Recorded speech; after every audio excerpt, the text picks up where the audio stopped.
Hello friend and welcome back to my channel, Blue Nose Trading. My name is Tori Solis and today I'm going to be testing sea salt from Mayco Stoneware Glaze collection.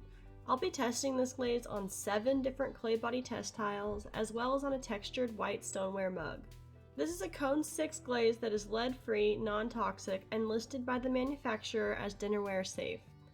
I like to test glazes on lots of different clay bodies to get a general idea of how a glaze is going to behave on different colors or surfaces.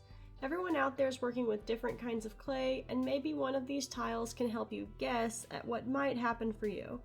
As always, I strongly recommend that you make your own test tiles in your own kiln. Fire your tiles exactly how you would fire your normal work. There are a lot of different factors that go into how a glaze is going to turn out. The best way to see how a glaze is going to work in your kiln on your clay with your application is to do your own testing. After opening the glaze, I want to make sure that it's thoroughly mixed. My favorite way to mix up my glazes is with a drill and egg beater attachment. After mixing up, it's a good idea to poke around at the bottom of the jar with a stick to make sure there isn't any mineral clumped up down there. Sometimes I forget this step, but it's better if I don't. I'm going to be brushing glaze onto my tiles. I brush my tiles in 1, 2, and 3 coats with the thickest coat at the top of the tile. I fire my tiles hanging on a high alumina rod to see how the glaze will perform on a vertical surface. In this way, I'm testing for running. With the thickest coat of glaze at the top of the tile, if a glaze is going to run, it has somewhere to go.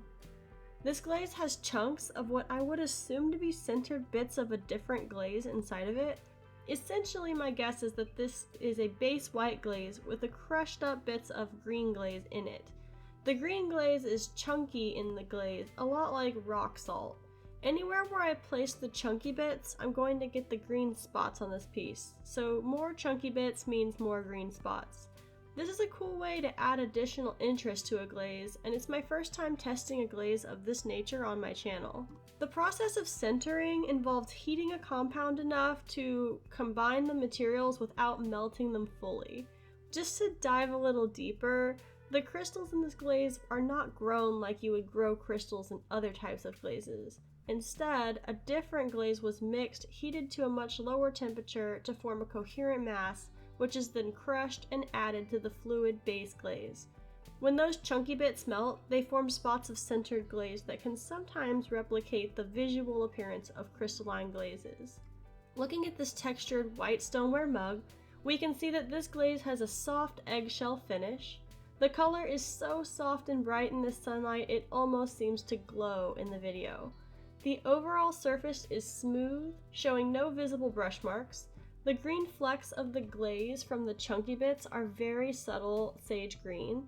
I do see the tiniest bit of pits in the green bits, but nothing to throw the cup out for. I don't see any signs of running, and the buttery finish feels great in your hands. On my white stoneware test tile, we can see that this glaze looks best at the recommended 2 to 3 coats of application. More chunky bits equate to more green flecks. The surface is subtle, soft, buttery, and has no visible defects on the tile. The results on Laguna B-Mix are more or less the same. The glaze is so soft it fairly glows. Lighter clay bodies enhance the effect. The pure whiteness of Laguna Frost porcelain shows us that there is a warm tone to the base white of this glaze. The pitting on this tile is due to the texture of the tile and does not count. This is a buttery, smooth, and clean finish. But personally, I don't love the look of the 2 different tones of white from the porcelain body and the glaze side by side. On my spectacular body, this glaze looks essentially the same, but with peppered speckles. The speckles do a lot to disrupt the subtle, soft energy that this glaze had on plain clay bodies. Laguna Speckled Buff brings that same energy. Soft peppered flakes show through best at 2 coats. You start to subdue the speckles at 3 coats. The finish is soft, buttery, eggshell matte magic. This glaze starts to look a little bit uncomfortable on my red stoneware.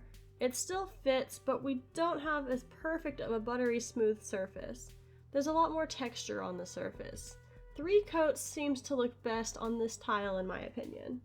This glaze is very uncomfortable on Laguna B3. I've seen a lot worse, but I've also seen much better. There's a good deal of pitting, some crawling, as well as blisters coming up from the areas where the glaze pools on the tile texture. The coloring here looks like someone left the glaze we've been testing up to this point on the stove for too long and scorched it. Not a good fit for B3, but most glazes aren't. This is a subtle, bright, buttery matte white with subtle bits of green sage. In my experience here, the glaze looks best at 2 coats of application on white stoneware clay bodies. You'll want to mind your chunky bits in application as they determine where you get the green sage flecks on the work. Overall, a wonderful glaze that I'm sure you can find success with in your studio. Thank you so much for tuning in this week. I hope you enjoyed learning more about this glaze and can make use of this information in your studio. If you'd like to help support my channel so I can get more glazes to test for you, consider becoming a supporter of my channel at patreon.com/bluenosetrading or subscribe here on YouTube. If you'd like to see all of the ceramics I currently have available for sale, visit my website bluenosetrading.com. If you want to stick around for more art videos, be sure to subscribe to this channel, Blue Nose Trading. Thank you for being here until the end of the video. Remember that you have great ideas that are worth exploring, drink enough water, and I will see y'all in the next video.